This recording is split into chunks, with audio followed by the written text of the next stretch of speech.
India का medical system जल्द ही collapse होने वाला है। 9 मार्च 2016 को इंडिया की पार्लियामेंट्री कमेटी ने ये ओपनली एक्सेप्ट किया। जी न्यूज में पब्लिश्ड एक रीसेंट स्टडी के हिसाब से इंडिया में बस गेस करो कितने परसेंटेज सर्जरीज फेक की जाती होगी। वेल, अ फ्रीकिंग 44% सर्जरीज फेक की जा रही है। मतलब almost half of the surgeries completely unwanted होती है, सिर्फ पैसे कमाने के मकसद से की जा रही है। इसी रिपोर्ट ने इन सर्जरीज को बाइफर्केट करके भी बताया था कि कौन सी सर्जरियां हैं। इंडिया में होने वाले 55% heart surgeries, 48% uterus surgeries, 47% cancer surgeries, 48% knee replacement surgeries, 45% C section surgeries completely unnecessarily हो रहे हैं, सिर्फ पैसे ऐंठने के मकसद से।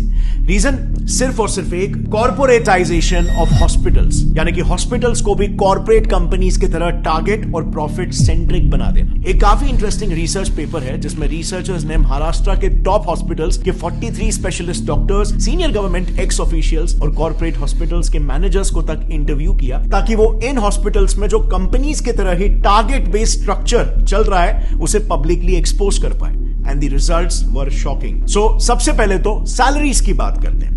रिसर्च में पार्टिसिपेट किए रिस्पोंडेंट्स का यह कहना था कि हॉस्पिटल्स में काम कर रहे डॉक्टर्स की सैलरीज में बहुत ह्यूज डिफरेंस होता है। इतना ज्यादा कि न्यूबी डॉक्टर्स को 1 लाख पर मंथ की सैलरी मिलती है, लेकिन सीनियर डॉक्टर्स को 1 करोड़ पर मंथ तक भी ये सैलरी पहुंच जाती है। अब सवाल यहां पर यह आता है कि इतना बड़ा डिफरेंस क्यों? क्योंकि डिफरेंस इनके टारगेट्स में भी होता है। एक सीनियर ऑप्थेल्मोलॉजिस्ट का यह कहना है कि उन्हें एवरी मंथ 1000 पेशेंट्स को कैसे भी करके हाई एंड ट्रीटमेंट्स में कन्वर्ट करना पड़ता है। इसी पर एक और गायनेक रिस्पोंडेंट का कहना यह था कि मंथ एंड में टारगेट्स का प्रेशर काफी बढ़ जाता है, जिसके लिए उन्हें कैसे भी करके आउट पेशेंट्स यानी कि ओपीडी पेशेंट्स को भी बिना मतलब के हॉस्पिटलाइज करना ही पड़ता है, और नतीजा ज्यादा से ज्यादा सर्जरीज रेकमेंड करके टारगेट्स मीट किए जाते हैं, क्योंकि टारगेट ही यहां पर 1000 पेशेंट है।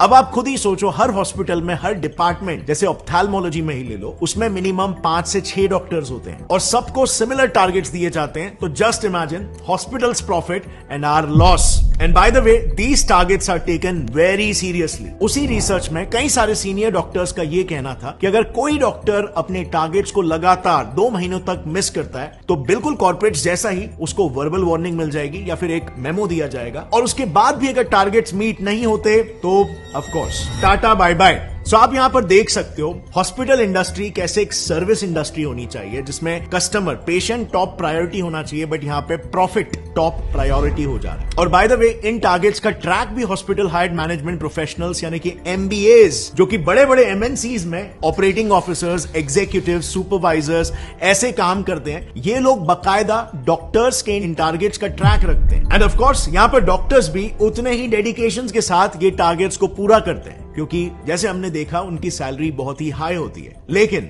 उनका ये high paying job mostly contractual basis पर होता है, एंड सो उस कॉन्ट्रैक्ट को रिन्यू कराने के लिए और उनका न्यू पे स्केल डिसाइड करने के लिए उनके पिछले साल के टारगेट्स को देखा जाता है, जो अनफॉर्चुनेटली इन डॉक्टर्स को फोर्स कर देता है इलीगल स्कैम्स तक करने के लिए। नाउ, मेडिकल फील्ड के इलीगल प्रैक्टिसेस को थरली समझने के लिए हमने ये सारा इंफॉर्मेशन 2 काफी प्रोमिनेंट डॉक्टर से लिया है। पहला है Padma Bhushan and Padma Vibhushan awardee doctor B M Hegde, जो उन्होंने एक आर्टिकल लिखा था, उस आर्टिकल का रेफरेंस है। और दूसरा रेफरेंस हमने लिया है एक बुक से called dissenting diagnosis by doctor Arun Gadre and doctor Abhay Shukla. लेकिन काफी ढूंढने के बावजूद भी हमें यह बुक ऐसे पब्लिकली अवेलेबल नहीं मिली, लेकिन हमें बिजनेस इनसाइडर का एक आर्टिकल मिल गया जिसमें उस बुक के कुछ मेन एक्सर्प्ट्स अवेलेबल है। Starting with the first scam, जो इतना घिनौना है कि इंसानियत भी काइंड ऑफ शर्मा जाए। Keeping dead patients alive. Times of India ने ऐसे कई सारे केसेस पर एक रिपोर्ट पब्लिश की है जिसमें डॉक्टर्स डेड पेशेंट्स को भी जिंदा बताकर उनके ट्रीटमेंट्स चालू रखते हैं, ताकि ज्यादा से ज्यादा पैसे बनाए जा सके, और फिर अंत में जाकर सच्चाई पब्लिक करते हैं। टीओआई में ही पब्लिश्ड एक केस में एक हॉस्पिटल ने पेरेंट्स को बिना बताए उनके 14 साल के ब्रेन डेड बच्चे को 1 महीने तक वेंटिलेटर पर रखा।